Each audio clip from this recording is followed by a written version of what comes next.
সীমান্তে সাদা পতাকা উড়িয়ে লেজ গুটিয়ে পালাচ্ছে ভারত। পাকিস্তানের পাল্টা জবাবে ভারতের অর্থনীতি খেয়েছে বিলিয়ন ডলারের ধাক্কা। ভারতের রাতের আধারে কাপুরুষের মতো আক্রমণের জবাব যে এতটা ভারী হতে যাচ্ছে তা হয়তো কল্পনাতেও ভাবেনি ভারত। গতকাল মঙ্গলবার রাত 1:05 থেকে 1:30 পর্যন্ত প্রায় 25 মিনিট ধরে রাতের আধারে পাকিস্তানের ওপর বিমান হামলা চালিয়েছে ভারত। পাকিস্তান নিয়ন্ত্রিত আজাদ কাশ্মীরের 9টি স্থানে অপারেশন সিন্দুর নামের এ বিমান হামলা চালানো হয়, যাতে ধসে পড়ে বহু স্থাপনা, আহত নিহত হয় বহু নিরস্ত্র পাকিস্তানি শিশু, নারী, পুরুষ। ভারত দাবি করে তারা জঙ্গি স্থাপনা লক্ষ্য করে হামলা চালিয়েছে, কিন্তু হামলা পরবর্তীতে দেখা যায় এ সকল স্থাপনার মাঝে মসজিদ, মাদ্রাসা এবং বেসামরিক স্থাপনা রয়েছে। কাশ্মীরের পেহেলগাম অঞ্চলে পর্যটকদের ওপর হামলার ঘটনায় কিছুদিন ধরেই পারমাণবিক ক্ষমতাধর ভারত ও পাকিস্তানের মধ্যে চরম উত্তেজনা চলছিল। এখন তা চূড়ান্ত হামলায় গড়িয়েছে। কূটনীতিক বহিষ্কার, বিমান চলাচলের জন্য আকাশপথ বন্ধ করা সহ পাল্টাপাল্টি বেশ অনেকগুলো পদক্ষেপের ঘোষণা দিয়েছে দুই দেশই। এর পরিপ্রেক্ষিতে প্রায় তাৎক্ষণিকভাবে পাল্টা জবাব দিতে শুরু করে পাকিস্তান এয়ারফোর্স, আর তাতেই কুল ছাড়া পথিকের মতো অবস্থা হচ্ছে ভারতের। অপারেশন সিন্দুরে ভারত তাদের অন্যতম গর্ব ফ্রান্সের তৈরি করা রাফেল যুদ্ধ বিমান ব্যবহার করে। এএফপির সূত্র মতে ভারত শেষ খবর পাওয়া পর্যন্ত 3টি রাফেল, একটি মিগ-29, একটি Su-30 এবং একটি অ্যাটাক ড্রোন হারিয়েছে। ভারতের ধ্বংসাবশেষ এখানেই শেষ হয়নি। ভারতের একটি ইনফ্যান্ট্রি ব্রিগেড সদর দপ্তর ও সামরিক পোস্ট ধ্বংস করা হয়েছে। পাকিস্তানের একজন সামরিক মুখপাত্র জানান, আমাদের কোনো বিমান ক্ষতিগ্রস্ত হয়নি, সব ইউনিট নিরাপদে ঘাঁটিতে ফিরে এসেছে। ভারতের এমন আগ বাড়িয়ে হামলা করার পর ক্ষয়ক্ষতির হিসাব করা শুরু করলে আটকে উঠবে যে কোনো মানুষ। ফ্রান্সের তৈরি প্রতিটি রাফেল ফাইটার জেটের বর্তমান বাজার মূল্য $288 মিলিয়ন। শুধুমাত্র 3টি ফাইটার জেট হারানোতেই ভারত হারায় $864 মিলিয়ন। নির্ভরযোগ্য সূত্র মতে 5টি বিমান ধ্বংসে ভারতের ক্ষয়ক্ষতির পরিমাণ যে ঠেকেছে বিলিয়নে, সাথে ইনফ্যান্ট্রি ধ্বংসের পরিমাণ তো আছেই। টাকার অঙ্কে ভারতের জন্য বেশ বড়সড় ক্ষতি এটি। নয়াদিল্লি শুধু নিজেদের বিমানই হারায়নি, একই সাথে ধুলোয় মিশিয়ে দিয়েছে বিশ্বের অন্যতম প্রতাপশালী ফাইটার জেট বিমান রাফেলকেও। পাল্টা আঘাতে 3টি রাফেল ধ্বংস হওয়ায় প্রায় তলানিতে গিয়ে ঠেকেছে রাফেল নির্মাতা প্রতিষ্ঠান ডাসো এভিয়েশনের শেয়ার মূল্য। মঙ্গলবার হঠাৎ 6% কমে আসে কোম্পানিটির শেয়ার মূল্য। পাকিস্তানের দাবি, ভারতের বিমান বাহিনীর হাতে থাকা বেশ কয়েকটি রাফেল যুদ্ধ বিমান ভূপাতিত করার কারণেই শেয়ারের মূল্য কমেছে। রাতে ভারতের দ্বারা শুরু হওয়া এ ধ্বংসযজ্ঞ ভোরের আলো ফোটার আগেই পাকিস্তানের কাছে বিজয় নিয়ে এসেছে।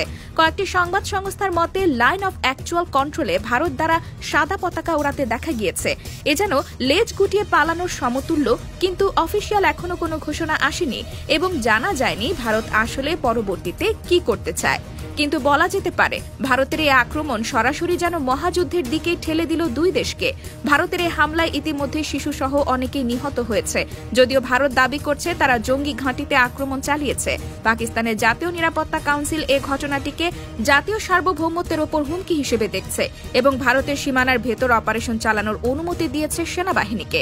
ইতোমধ্যেই বিশ্ব মিডিয়ায় তুমুল সমালোচনার মুখে পড়েছে ভারত। জঙ্গি নিধনে হামলা দাবি করলেও এখনো পর্যন্ত নির্ভরযোগ্য কোনো প্রমাণ তারা দিতে পারেনি এবং পাক সীমানায় হামলা চালানোর কোনো অধিকার আন্তর্জাতিকভাবে দেশটি রাখে না।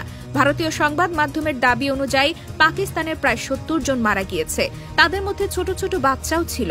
কিন্তু ভারতের যুক্তি একটি, ভারত বলেছে নিহত সবাই জঙ্গি। অন্যদিকে ভারতের যে 26 জন পর্যটক মারা গেল, তাদেরকে যারা হত্যা করল সেই জঙ্গিদের একজনকেও ভারত এখনো গ্রেফতার করতে পারেনি। কারা সত্যিকার অর্থে এর পেছনে দায়ী সেটাও পরিষ্কারভাবে জানাতে পারেনি। পুরোপুরি রাজনৈতিকভাবে একটা কথাই বারবার বলে আসছে তারা, পাকিস্তান করছে এসব এবং এটিকে বাহানা বানিয়ে মোদি হামলা করে বসেছে পাকিস্তানের ওপর।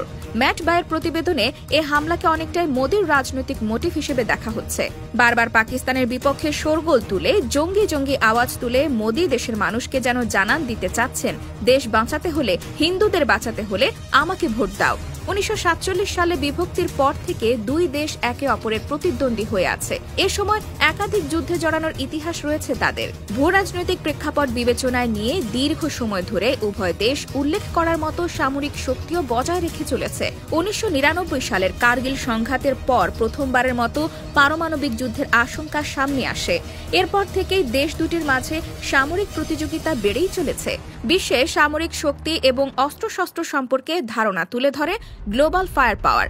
তাদের ওয়েবসাইটে বলা হচ্ছে 2025 সালে মার্কিন যুক্তরাষ্ট্র, রাশিয়া এবং চীনের পরে ভারত বিশ্বের চতুর্থ শক্তিশালী সামরিক শক্তি হবে। তুলনামূলকভাবে পাকিস্তানের অবস্থান কিছুটা পেছনে। 145টি দেশের মধ্যে 12তম অবস্থানে তারা।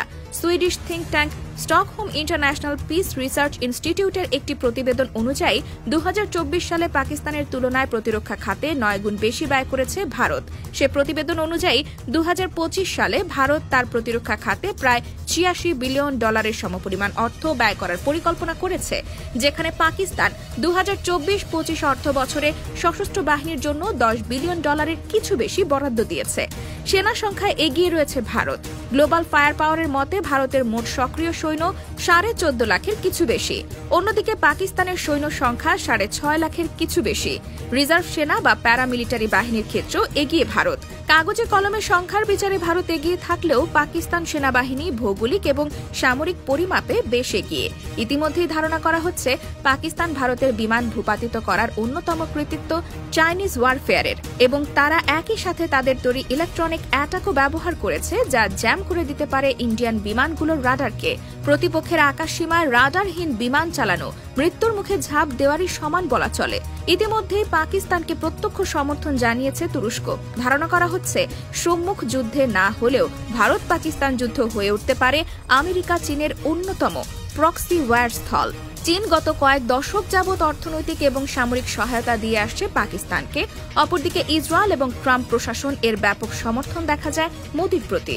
ভারত পৃথিবীর বৃহত্তম সেনাবাহিনীগুলোর একটি হলেও তার অন্যতম দুর্বলতা বিবেচনা করা হয় এর বিশাল সীমান্তকে। সীমান্তে প্রায় প্রতিটি দেশের সাথে বৈরী সম্পর্ক ভারতের। চীন গত বছর লাদাখে ভারতের বেশ ভিতরে ঢুকে পড়ে। বিএসএফ প্রতিনিয়ত গত কয়েক দশক যাবৎ বাংলাদেশের সীমান্তে নির্বিচারে মানুষ হত্যা করেছে। এমন বৈরী সীমান্ত এলাকা নিয়ে দুইটি নিউক্লিয়ার ক্ষমতাধর দেশের ফুল স্কেল ওয়্যার কতটা ধ্বংসযোগ্য নিয়ে আসতে পারে তা ভাবার বিষয়। কিন্তু পাকিস্তানের পাল্টা আক্রমণ যে আপাতত ভারতকে স্তব্ধ করে দিয়েছে সেটি স্পষ্ট। এমন বৈরী সীমান্ত এলাকা নিয়ে দুইটি নিউক্লিয়ার ক্ষমতাধর দেশের ফুল স্কেল ওয়ার কতটা ধ্বংসযোগ্য নিয়ে আসতে পারে তা ভাবার বিষয়। কিন্তু পাকিস্তানের পাল্টা আক্রমণ যে আপাতত ভারতকে স্তব্ধ করে দিয়েছে সেটি স্পষ্ট।